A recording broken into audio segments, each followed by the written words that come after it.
Dito sa Papa Dudut Stories, ikaw ay hindi nag-iisa.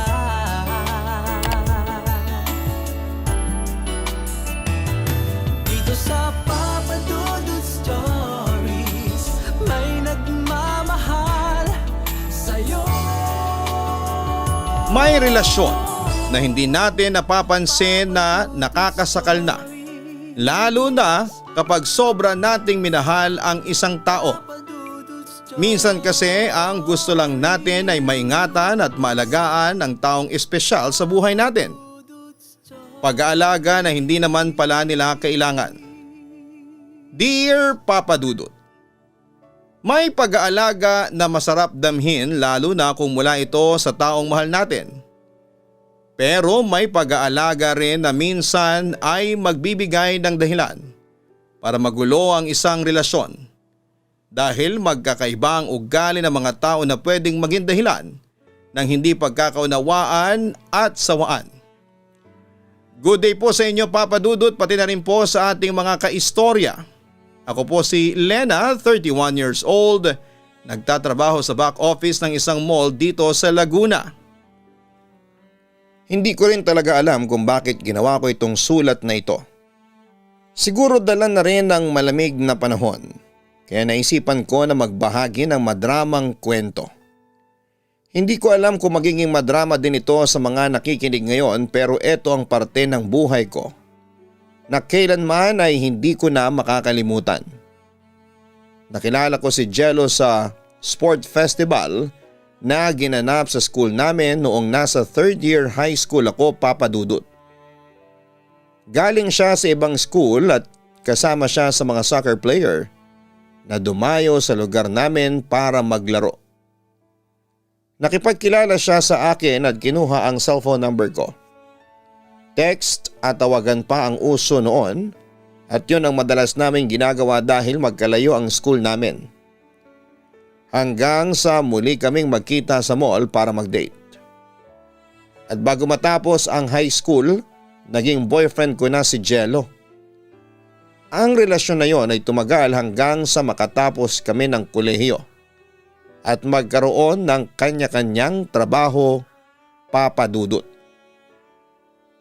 Grabe baby, ang dami nitong mga pagkain. May kare-karing bagnet, sisling sisig, fried bangus at chapsuy. Lalo tuloy ako nagugutom. Wika ko nang makita ko ang mga pagkain na dinala ng waiter sa lamesa namin. At may darating pa na dessert mamaya pagkatapos natin kainin ang mga ito. Lalagyan na kita ng kanin sa plato mo baby, ang sabi naman ng boyfriend kong si Jello. Thank you baby, kukuha na rin ako ng kare-karing bagnet, ang wika ko.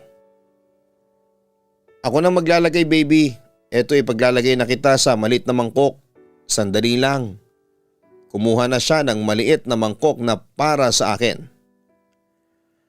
Baby, bakit tinatanggalan mo ng balat at taba yung karne na nilalagay mo sa mangkok ko? Tanong ko nang makita ko ang ginagawa niya. Hindi ba sabi mo kasi na medyo nahilo ka nung nakarang linggo? Naisip ko na baka tumaas din ang blood pressure mo noon. Kaya kailangan mo nang magbawas ng mamantika at mga taba sa kinakain mong pagkain. Tugon niya na patuloy sa ginagawa. Pero baby, yan yung masarap sa bagnet? Yung taba ng balat ng pork meat? Sabi ko. Pero hindi na nga masyadong pwede sa'yo to. Huwag ka nang makulit, okay? Gusto ko lang na maging healthy ka. Kaya ginagawa ko ito. Eto na ang mangkok ng kare-kare mo. Giit naman niya. Papa Dudut, madedescribe ko si Jello bilang isang medyo controlling na boyfriend. Palagi niyang pinapakialamanan ang pagkain na kinakain ko at paraan ko ng pagtatrabaho ko. O kaya ay pati na ang hindi ko pag-exercise sa araw-araw. Alam ko na ginagawa niya yon para rin sa akin dahil ayaw niya akong magkasakit. O kaya ay manghina ang katawan ko.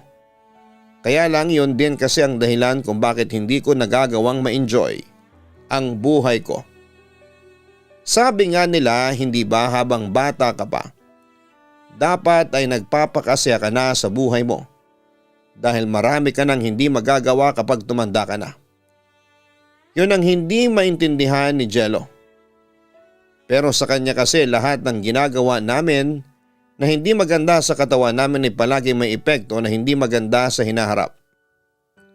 Kaya mas okay na raw na iwasan yun ng maaga kaysa magsisi kami na huli na ang lahat, Papa Dudut. Hi baby, mabuti na lang at dito kayo malapit sa may entrance door nakapwesto. Hindi ako nahirapan na hanapin kayo. Ang wika ni Jello nang makalapit sa table ng kaibigan kong si Ara. Nandiyan ka na pala baby. Akala ko hindi ka na makakasunod. Wika ko. Para namang matitiis ka ng boyfriend mo na hindi ka puntahan. Joke lang. Hi Jello, alak ko. Alok naman ni Ara sa boyfriend ko. Hindi na Ara, magdadrive pa kasi ako. Pero thank you. Baby parang lasing ka na yata. Baling ni Jello sa akin. Ako lasing hindi pa no. Nakakadalawang bakit mangalang kami ng alak ni Ara. Kaagad namang sagot ko. Namumula na kasi yung magkabilang pisngi mo. Pati na yung leeg mo. Mabuti pa umuwi na tayo. Anyaya niya.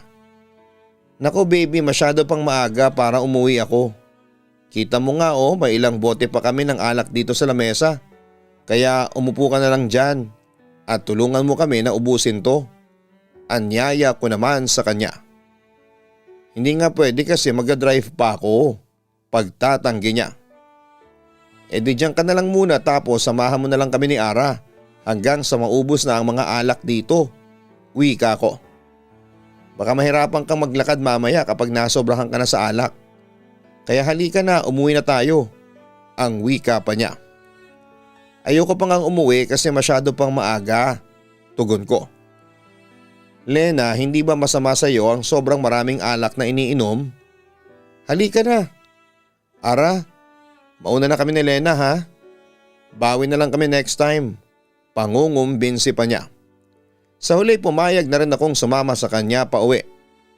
Papadudot sa aming dalawa ni Jello ay siya rin ang mas konserbatibo.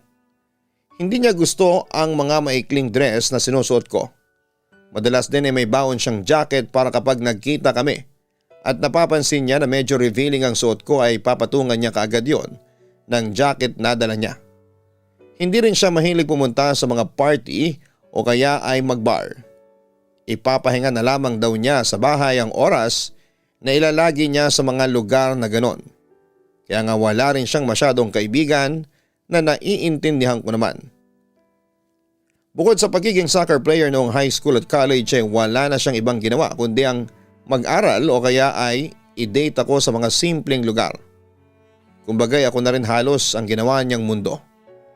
Wala namang kaso sa akin yon kaya lang kasi ay pati ang pagbabar ko kasama ang mga kaibigan ko o kaopisina ko ay pinakikialamanan niya. Sumasama siya sa akin sa gimikan tapos sa huli ay magyayaya siya na umuwi na kami ng maaga. Kaya minsan ay mas okay sa akin na hindi na lamang sumama o sumunod para mas makapag-enjoy ako, Papa Dudut.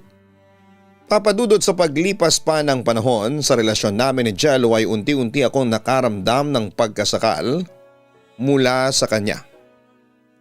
Hindi yun literal na sinasakal niya ako ng pisikal ha. Kung hindi yung pagiging mahigpit niya sa akin bilang karelasyon ko. Ultimo kasi malit na bagay sa buhay ko ay nakikialam siya. Ayos lang sa akin nung una pero habang tumatagal, nakikita ko na hindi na siya healthy sa relasyon namin. Lalo na sa akin bilang isang babae. Hanggang sa makatanggap ako ng opportunity na makapagtrabaho nga sa Vietnam. Yun ang bagay na alam kong ayaw na ayaw ni Jello. Dahil hindi siya naniniwala sa LDR. Takot siya na magkakalayo kaming dalawa at mauuwi lang sa pagtatapos ang lahat sa amin. Kaya hindi ko kagad sinabi sa kanya ang tungkol sa job opportunity na natanggap ko. Dahil alam ko na pag-aawayan lamang namin ang tungkol sa bagay na yon. Mabilis kong naasikaso ang lahat ng kailangan para sa pagpunta ko sa abroad. At pagkatapos, doon ko lang pinaalam kay Jello ang plano ko. Kagaya nga ng inaasahan ko ay nagalit siya sa akin.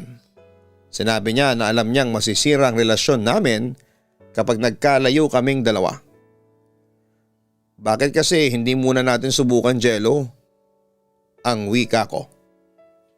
Para saan pa? Para lang umasa tayo na kaya natin. Tapos masasaktan lang din tayo sa huli? Tugon naman niya. Hindi tayo masasaktan kung walang susuko sa ating dalawa. Git ko. Basta hindi ka aalis. Tapos ang usapan na ito, Lena. Pagmamatigas pa ni Jello. Alam mo, palagi ka na lang ganyan. Palagi mo na lang kinokontrol ang lahat ng bagay sa buhay ko. Hindi ko na napigilang masabi, Papa Dudut. Dahil ang gusto ko lang naman ay mapabuti ka at ang relasyon nating dalawa. Mahirap bang intindihin yon? Tanong niya. Oo, kasi hindi lahat ng gusto mo makakabuti talaga para sa akin. Dahil sa totoo lang nakakasakal ka na, Jello. Nakakasakal na ang relasyon natin na ito. Nasasakal na ako sa iyo. Sa pagmamahal mo at sa pagkokontrol mo sa buhay ko. Kaya ang mabuti pa, kung hindi mo na talaga ako papayagan na umalis, maghiwalay na lang tayong dalawa. Tugon ko sa kanya. Papa Dudut, kagaya ng inaasahan ko ay nauwi sa pagtatalo at hiwalayan ang naging pag-uusap namin tungkol sa plano ko na pagtatrabaho sa abroad. Kahit na anong subok ko na ipaintindi sa kanya na malaking opportunity yon para sa trabaho ko ay naging sarado ang isipan niya. Sinabi niya na kung tutuloy ako sa pag-abroad ay mabuti pa talaga na maghiwalay na lamang kaming dalawa. Dahil doon din naman daw mapupunta ang lahat.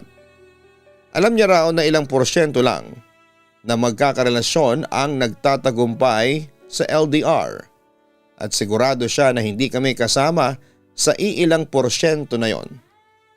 Nang magtapos ang relasyon namin, ng araw na yon ay wala sa amin ni Jello ang gumawa ng paraan para muli kaming magkausap o magkaayos.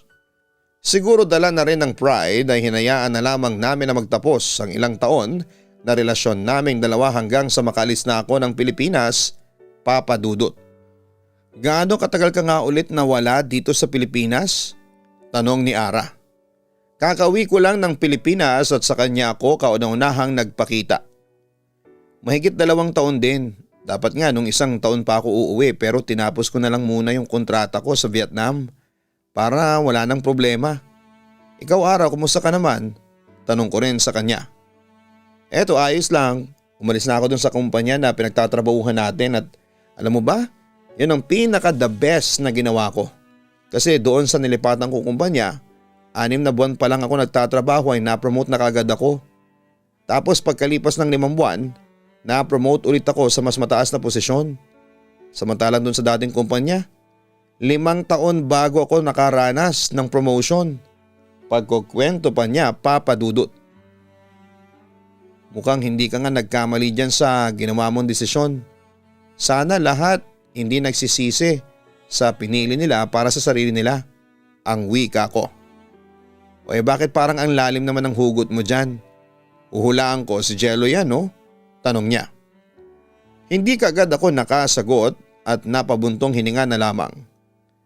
Sabi na nga ba sa lalim ng buntong hininga mo sigurado ako na tama ako. Mahal mo pa ba siya? Hindi ka pa ba nakaka-move on? Siya pa rin ang nandyan sa puso mo? Muling tanong niya. Hindi na ako magpapaka-plastic sa'yo. At sasabihin ko na oo ang lahat ng sagot ko sa tanong mo na yan. Isa rin talaga siya sa mga dahilan kung bakit gusto ko na kaagad na umuwi ng Pilipinas. Kasi nagsisisi talaga ako nang makipaghiwalay ako sa kanya. Dahil mas pinili ko magtrabaho sa Vietnam kesa makasama siya. Tugon ko. Kung gano'n naman pala, bakit hindi mo balikan? Tanong niya pa. Yan naman talagang plano ko. Kaya lang sana, pwede pa. Sana may Jello pa ako na pwede kong balikan. Sana mahal niya pa rin ako kagaya ng pagmamahal ko sa kanya. Tugon ko. Papadudod sa 2 taon na pagtatrabaho ko sa abroad, ay never nawala sa puso at isipan ko si Jello. Kahit kailan ay hindi rin nawala ang pagmamahal ko para sa kanya. Isa siya sa mga dahilan kung bakit nahirapan ako na magtrabaho sa abroad. Bukod sa ibang kultura doon ay palagi kong naiisip na paano kaya kung hindi ako umalis? Paano kung sinunod ko na lamang ang gusto ni Jello? Paano kung hindi ko hinayaan na matapos ang relasyon namin? Ang daming paano na tanong na alam kong hindi rin kaagad masasagot noon. Kaya naman nang matapos ang 2 taon na kontrata ko ay nag-decide na ako na umuwi muna ng Pilipinas. Nami-miss ko na rin kasi ang pamilya ko. At saka nagbabaka sakali ako na pwede pa. Na pwede bang matuloy ang kwento namin ni Jello. Na may pag-asa pang magkabalikan kami. Kaso sa totoo lang ay wala akong ibang gustong mangyari noon.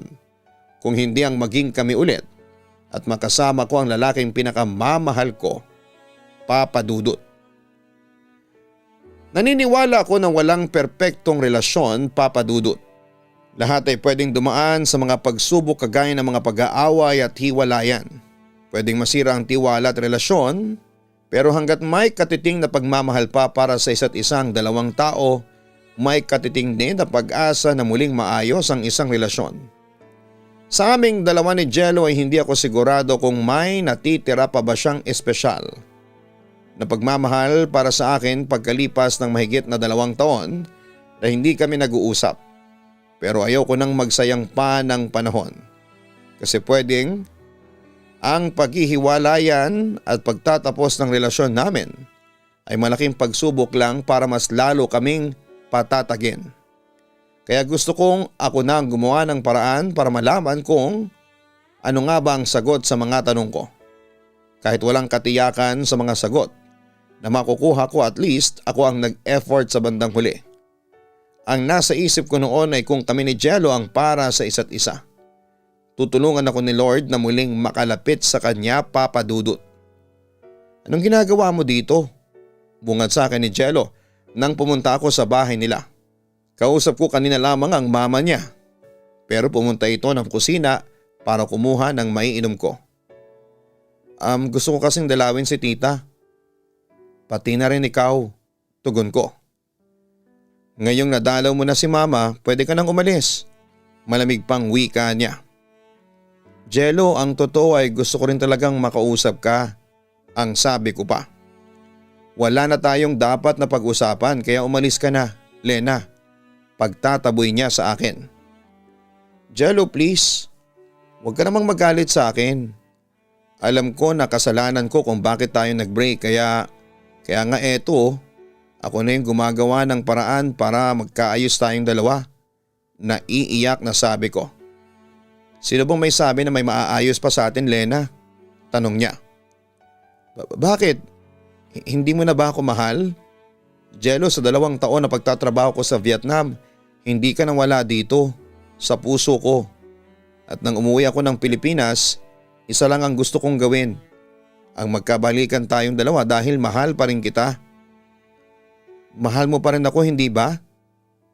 Please sabihin mo sa akin ang totoo. Pakiusap ko. Wala nang dahilan para ayusin natin ang lahat ng ito sa ating dalawa. At hindi ko na rin kailangan pang sagutin ang tanong mo kaya please lang, umalis ka na. Pagtataboy niya sa akin. Hindi pa rin ako aalis hanggat hindi mo sinasabi sa akin ang sagot sa tanong ko. Mahal mo pa rin ba ako o hindi na? Ano, Jello? Oo, hindi lang ang kailangan kong marinig sa'yo.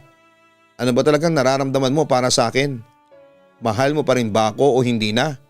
Tanong ko sa kanya. Mahal pa rin kita, Lena. At kahit kailan na hindi ka nawala dito sa puso ko pero hindi na nga pwede. Hindi na pwede dahil I'm dying. Narinig mo ba yun? Mamamatay na ako kaya wala nang dahilan pa para magkabalikan pa tayo. Naiiyak na tugon niya. Anong ibig mong sabihin? Muling tanong ko.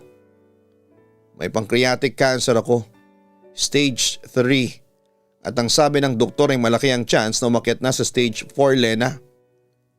Lena, I'm dying. Mamamatay na ako at wala nang dahilan pa para magkabalikan tayong dalawa. Kaya umalis ka na kasi ayokong maging pabigat lang ako sa'yo.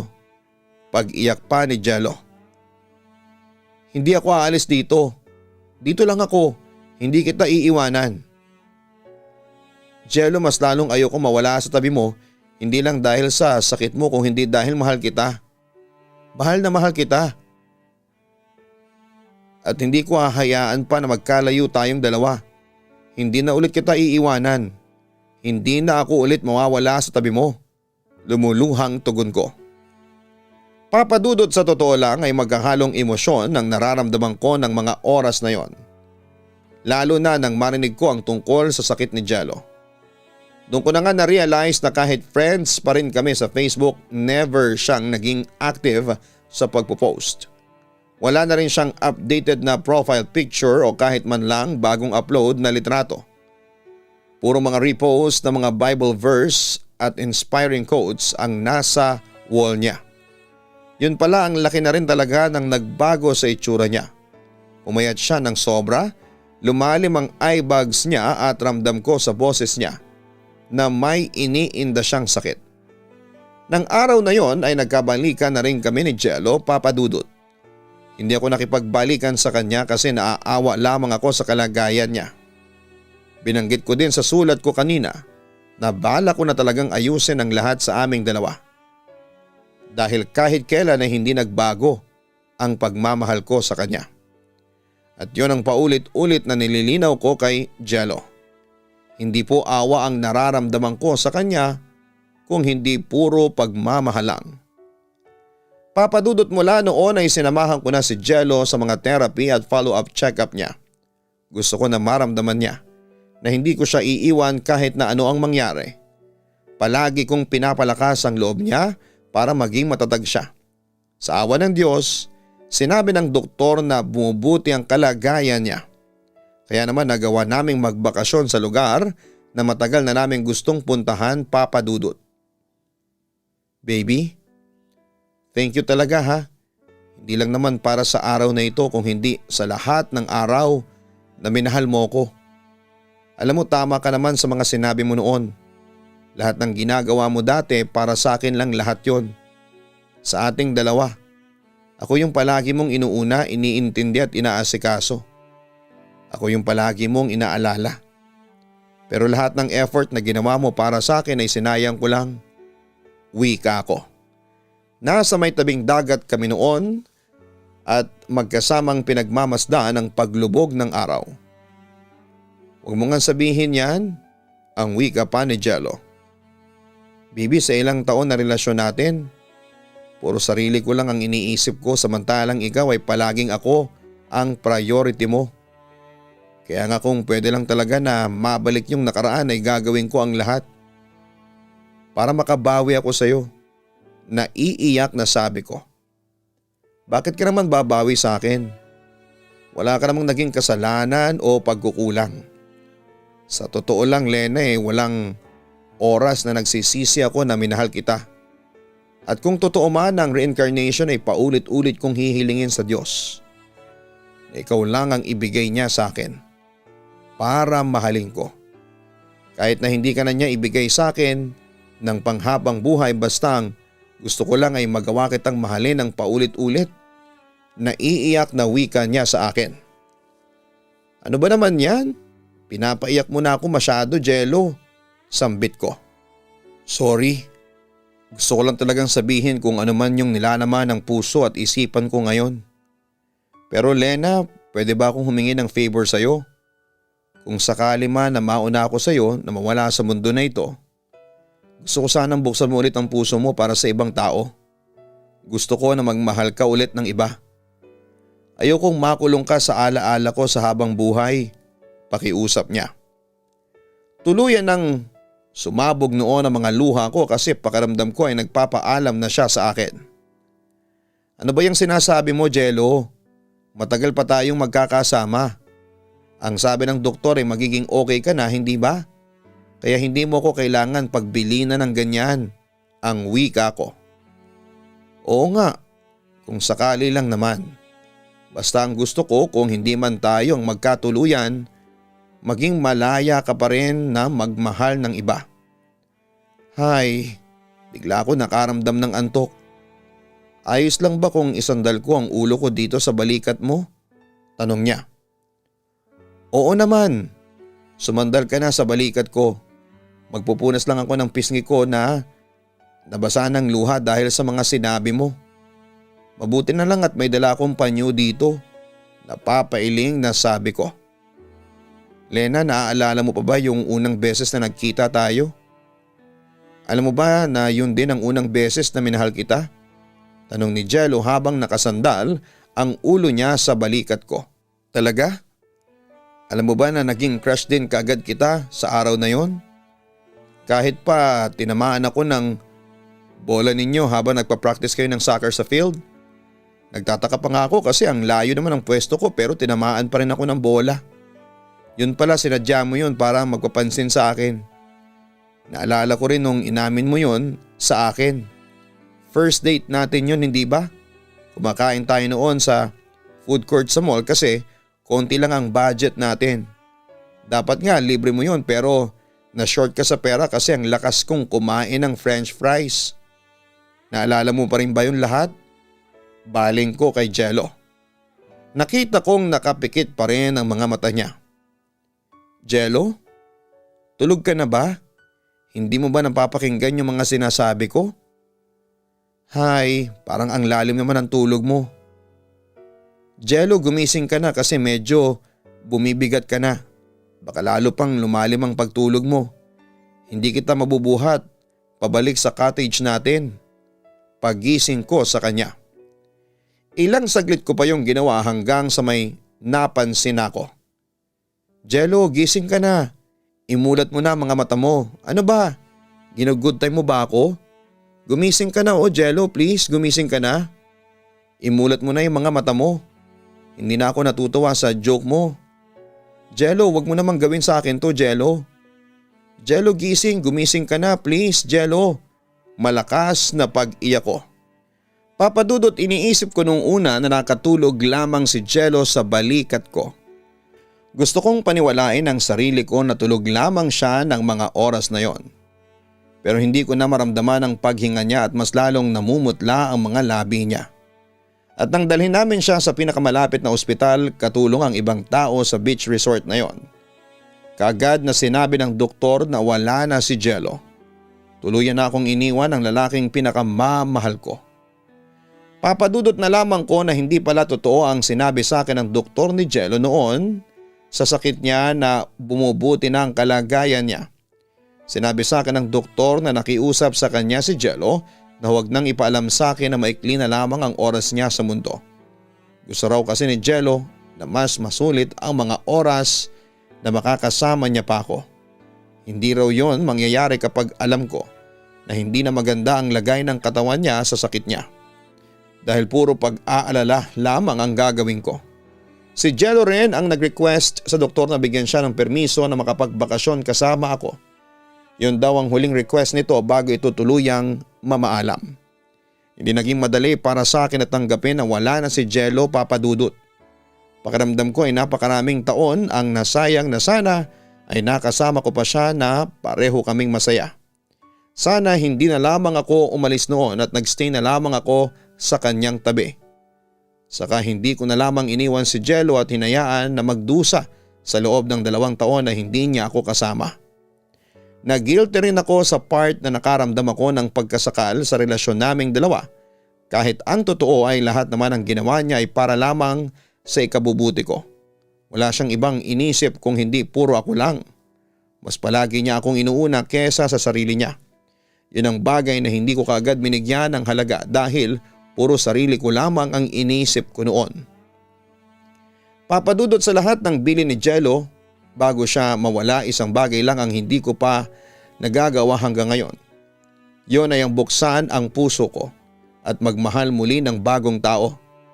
Napakahirap dahil hanggang ngayon, siya lang ang nag-iisang laman ng puso ko.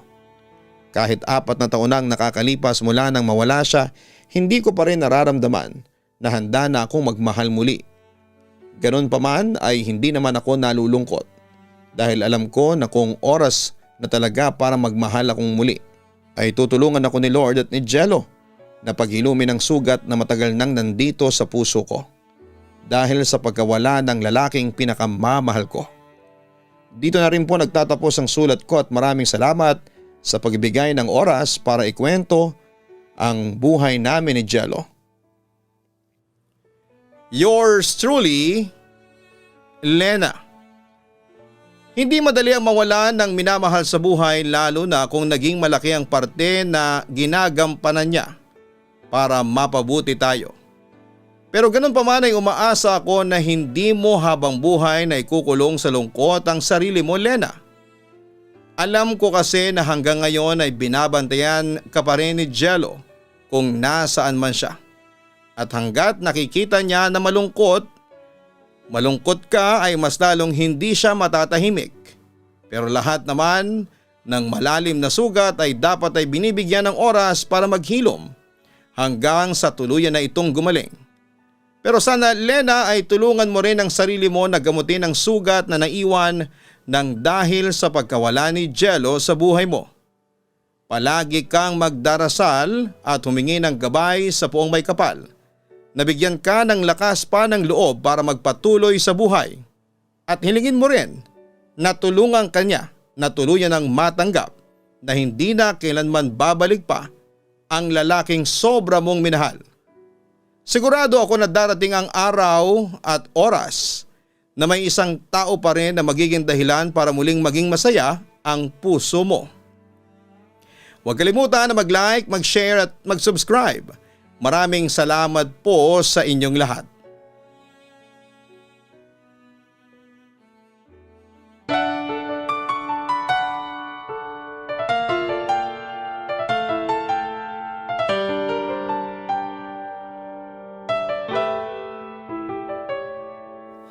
Ang buhay ay mahiwaga, laging may lungkot at saya. Sa Papa Dudut Stories, laging may karamay ka.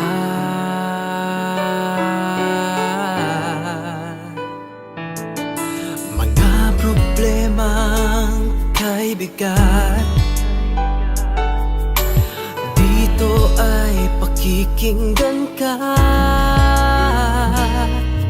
Sa Papa Dudut Stories, kami ay iyong kasama. Dito sa Papa Dudut Stories, ikaw ay hindi nag-iisa.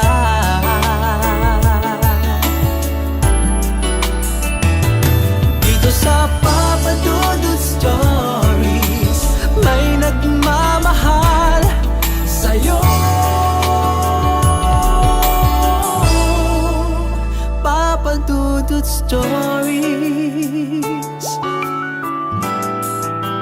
Papa Dudut Stories,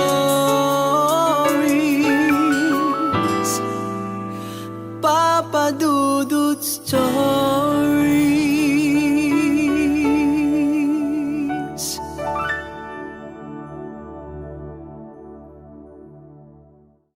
Hello mga ka-online, ako po ang inyong si Papa Dudut. Huwag kalimutan na mag-like, mag-share at mag-subscribe. Pindutin ang notification bell para mas maraming video ang mapanood ninyo. Maraming salamat po sa inyong walang sawang pagtitiwala.